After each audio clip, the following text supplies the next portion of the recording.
Kisah Unuk, putri Nabi Adam, wanita pertama yang lakukan ilmu sihir dan seks bebas. Kisah Unuk putri Adam yang disebut-sebut sebagai pionir seks bebas dan hamil di luar nikah banyak tersebar di jaringan YouTube. Unuk dikisahkan punya anak haram yang amat kontroversial.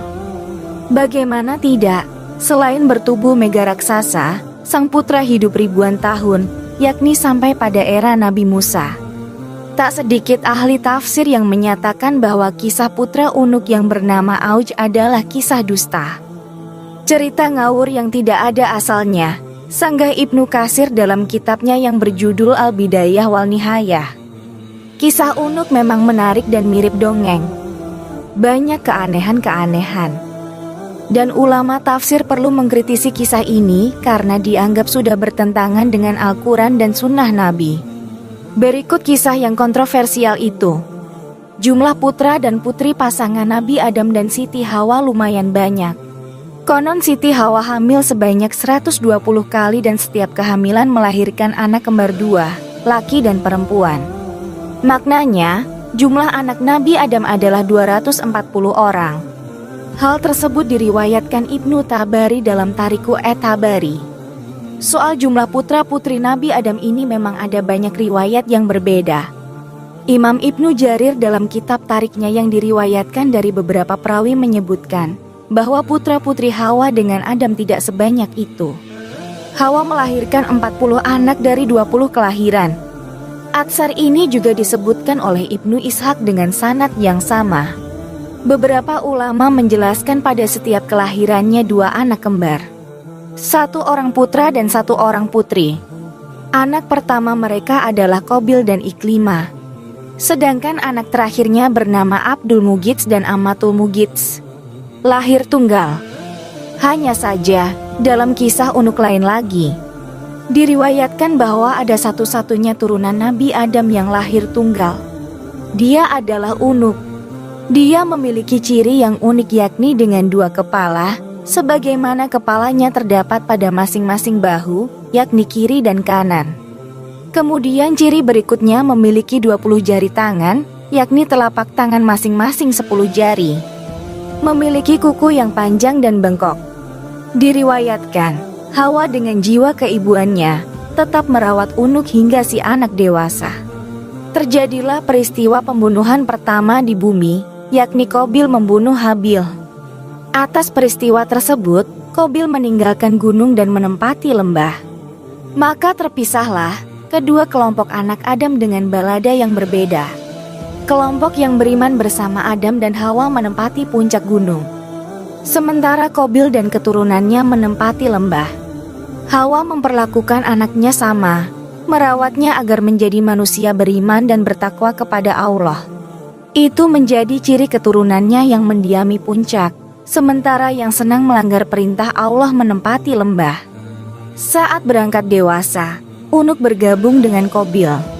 Ini terjadi setelah Nabi Adam wafat.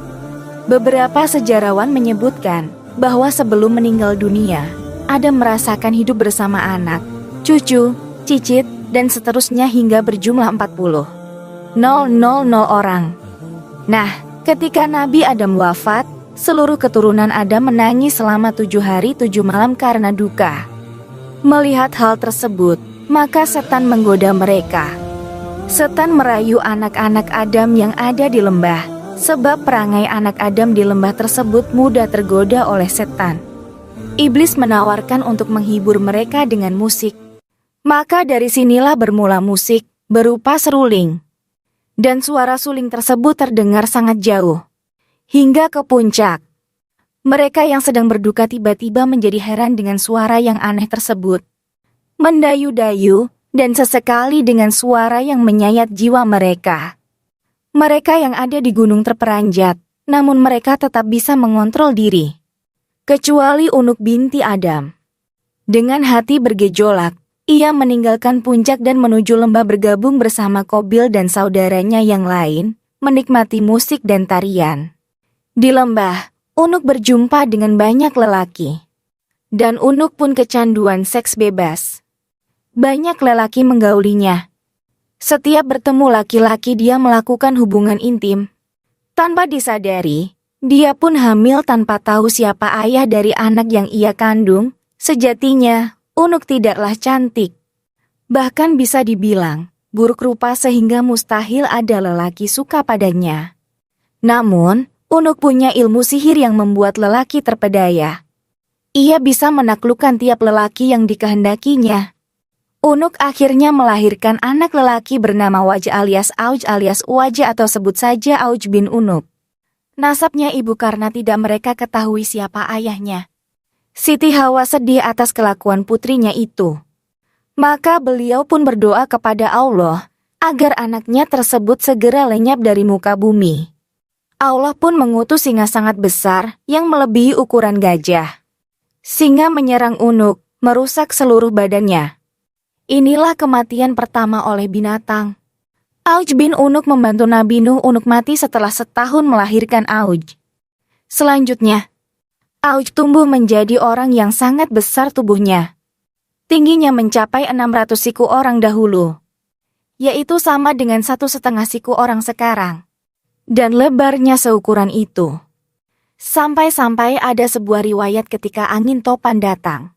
Angin tersebut tingginya tidak melebihi lutut Auj. Apabila dia duduk di atas gunung, tangannya dia ulurkan ke laut mengambil ikan, dan kemudian memanggangnya di matahari. Dan apabila dia marah kepada sebuah penduduk kampung, dia mengencingi mereka sehingga mereka tenggelam dalam air kencingnya. Menurut sebuah riwayat, Auj menguasai sebuah penduduk kampung. Diriwayatkan pula bahwa Auj bin Unuk hidup berumur 4.500 tahun. Dia masih hidup hingga zaman Nabi Musa. Diriwayatkan, pada era Nabi Nuh, Auj bin Unuk berjasa membantu sang Nabi mengangkut kayu-kayu besar untuk membuat kapal. Dikisahkan, Allah memerintahkan Nabi Nuh pergi ke Kufah untuk mengangkut pohon saj. Akan tetapi, Nabi Nuh bingung bagaimana cara mengangkutnya. Maka, Allah memberi wahyu kepadanya bahwa Auj bin Unuk bisa memikulnya. Setelah Allah memberi wahyu kepada Nabi Nuh bahwa yang mampu memikul kayu itu adalah Auj dari Kufah ke Tanah Hirah, suatu perkampungan dekat dengan Baghdad. Maka Nabi Nuh mendatangi Auj dan memintanya memikulkan kayu tersebut untuknya. Auj berkata, "Aku tidak akan memikulnya kecuali engkau mengenyangkanku dengan roti." Kebetulan, pada waktu itu Nabi Nuh membawa 3 roti dari kacang. Dia memberikan selembar roti itu kepada Auj dan berkata, "Makanlah roti itu." Melihat itu, Auj pun tertawa dan berkata, "Seandainya roti ini sebesar gunung itu, ia tidak akan membuatku kenyang, apalagi roti ini hanya selembar." Mendengar ucapan Auj, Nabi Nuh memotong selembar roti itu dan memberikan kepadanya dan berkata, "Bacalah Bismillahirrahmanirrahim kemudian makan potongan roti ini." Auj pun memakannya dan kemudian dia diberi lembaran roti yang kedua. Lembaran roti yang kedua baru setengah. Auj telah kenyang dan tidak sanggup memakan apapun. Setelah memakan roti itu, Auj membawa semua kayu tersebut dari Kufah menuju Hirah dalam sekali pemberangkatan. Di era Nabi Musa, tatkala Nabi Nuh merampungkan membuat bahtera dan banjir mulai datang, Auj memohon kepada Nabi Nuh agar ia diberi tempat dalam bahtera tersebut. Akan tetapi Nabi Nuh menolak keinginannya itu. Saat banjir melanda seluruh dunia, tinggi air tidak mencapai lutut Auj bin Unuk. Auj pun hidup hingga masa Nabi Musa. Auj membenci Musa dan ingin membunuhnya. Dia menghampiri tentara Musa untuk mengetahui jumlah mereka. Dia mendapatkan mereka hanya kumpulan orang dalam 1 farsakh. Lalu dia pergi ke sebuah gunung dan kemudian mencabut gunung itu dari bumi. Gunung itu dibawanya di atas kepalanya dan datang untuk menimpakannya ke tentara Nabi Musa. Pada saat itu, Allah mengutus burung hudhud yang paruhnya diciptakan dari besi. Burung hudhud itu turun di atas batu tersebut dan mulailah mematukinya hingga membuatnya berlubang. Lalu ia turun ke pundak Auj, dan kemudian masuk ke dalam mantelnya hingga Auj tidak bisa bergerak. Ketika Nabi Musa melihat itu, dia menghampirinya dan memukulnya dengan tongkatnya, yang panjangnya 10 siku, sambil melompat ke udara setinggi 10 siku. Tingginya Nabi Musa adalah 10 siku, jadi pukulannya ke betis Auj pun tidak sampai. Akan tetapi, setelah Musa memukulnya, Auj tersungkur dan kemudian meninggal serta terlempar di lapangan kosong seperti gunung yang besar. Diriwayatkan bahwa di negeri Tatar atau Tartares, ada sungai yang bernama Attai.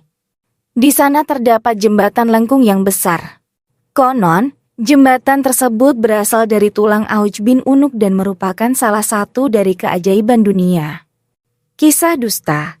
Syekh Hamid Ahmad At-Tahir Al-Basyuni dalam bukunya berjudul Sahih Kasasil Quran dan diterjemahkan menjadi kisah-kisah dalam Al-Quran oleh Muhyiddin Masrida dan Muhammad Khalid Al-Sarih menyebutkan Auj bin Unuk termasuk kisah dusta.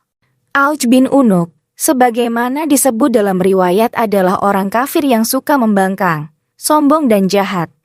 Setelah itu, pada banjir di era Nabi Nuh, Allah tidak membinasakannya sekalipun dia dikenal membangkang, kafir, sombong, jahat, dan anak pezina. Itu aneh. Secara akal, Syekh Hamid Ahmad At-Tahir mengatakan, bagaimana mungkin Allah membinasakan anak Nuh karena kekufurannya? Dan ayahnya adalah seorang nabi dan pemimpin orang beriman. Sedangkan Allah tidak membinasakan Auj bin Unuk. Padahal, dia lebih zalim dan melampaui batas dari apa yang mereka sebutkan. Ibnu Katsir kemudian menyalahkan riwayat ini karena bertentangan dengan Al-Quran dan hadits sahih. Sedangkan dalil nakli dari Al-Quran, Allah berfirman, dan kami tenggelamkan golongan yang itu. Quran Surat Asy-Syu'ara ayat 66. Allah juga berfirman, Nuh berkata, ya Tuhanku, janganlah engkau biarkan seorang pun di antara orang-orang kafir itu tinggal di atas bumi. Quran Surat Nuh ayat 26.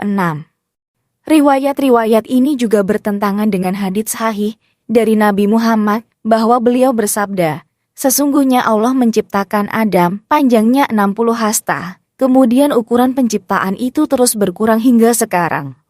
Ini merupakan hadis sahih dari Nabi Muhammad yang tidak pernah berbicara karena mengikuti hawa nafsu. Ucapannya itu tiada lain hanyalah wahyu yang diwahyukan kepadanya. Quran Surat An-Najm ayat 4. Kenyataannya tinggi manusia terus berkurang mulai dari diciptakan Adam hingga sekarang. Ini berarti bahwa tidak ada keturunan Adam yang lebih tinggi darinya. Saya kira riwayat tentang Auj bin Unuk ini tidak lain berasal dari orang kafir yang notabene merupakan musuh para nabi. Wallahu alam, ujar Syekh Hamid Ahmad At-Tahir. Kemudian Ibnu Qayyim Al-Jauziyah menjelaskan kedustaan dari riwayat ini. Dia berkata, tidak terlalu mengherankan bahwa mereka berani berdusta kepada Allah. Namun yang lebih mengherankan apabila ada orang yang berani memasukkan hadits ini ke dalam kitab-kitab para ulama dan kitab-kitab tafsir yang diakui serta tidak menjelaskan kerancuannya. Menurut ahli kitab, Auj bin Unuk bukan berasal dari keturunan Nuh melainkan keturunan Adam. Sementara Allah berfirman, dan kami jadikan anak cucunya orang-orang yang melanjutkan keturunan. Quran Surat As-Saffat ayat 77. Allah memberitahukan bahwa semua orang yang masih hidup di muka bumi termasuk keturunan Nuh. Seandainya Auj itu memang benar ada, niscaya dia tidak hidup lagi setelah Nuh. Ibnu Qayyim Al-Jauziyah menambahkan, tidak diragukan lagi bahwa hadits ini dan semacamnya dibuat oleh orang kafir dari ahli kitab yang mengejek para rasul dan pengikutnya.